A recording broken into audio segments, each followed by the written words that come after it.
Kyiv has fulfilled most of the points of the requirements for Ukraine as a candidate for membership in the European Union. For more than a year, it was possible to change the procedure for selecting judges of the Constitutional Court, complete the verification of candidates for members of the High Council of Justice, and create the High Qualification Commission of Judges, unify anti-money laundering legislation with European legislation, and reform the media sphere. Is that enough? I think it is, because the last visit of Ursula von der Leyen to Kyiv suggests that she was amazed at the pace that the Ukrainian state took to bring us closer to the negotiation process. And we must understand that the requirements that our European partners gave us were not ideal. After all, there is such a factor and part of the negotiation process as the fight against the oligarchy. And Ukraine, it would seem, fulfilled this condition by voting for the framework law on de-oligarchization. Our Western partners said that it was not what they expected, but there were no proposals as to what it should have been. In addition to the fight against the oligarchy, the European Union insists on changes in the work of anti-corruption bodies and reform of legislation on national minorities. The latter is a demand from Hungary, the government of which promises to block negotiations between Ukraine and the EU if Budapest conditions are not met. This is not even an exhaustive list of conditions for Ukraine's accession to the European Union. I think that at this stage of negotiations with each individual EU member state, we will receive many more demands that we will be forced to implement. We have a lot of long-term work ahead of us with our colleagues, including our neighbors such as Hungary or Slovakia. That is, with those countries where not entirely democratic political leaders are now in power. Ukrainian diplomacy should not make concessions, but will be forced to seek an approach to each member of the European Union, experts assure. Dialogue is needed not only with the leaders of Hungary and Slovakia. For example, logistics and food issues will have to be resolved with Ukraine-friendly Poland and the Czech Republic. The rhetoric being heard now should be perceived as a negotiation process between the leadership of the European Union and Ukraine about the possibility of our membership, but not as we fulfilled 7 conditions and tomorrow we will be a member of the EU. Because formally we can accomplish anything, but in practice, how will this be implemented? The fact that such a dialogue is now underway and we are given some intermediate assessments about what we have done and what we have not done means that our membership has not been removed from the agenda.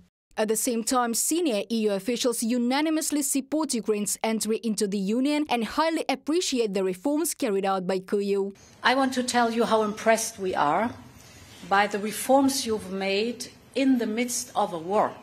You should never forget you are fighting an existential war, and at the same time you're deeply reforming your country.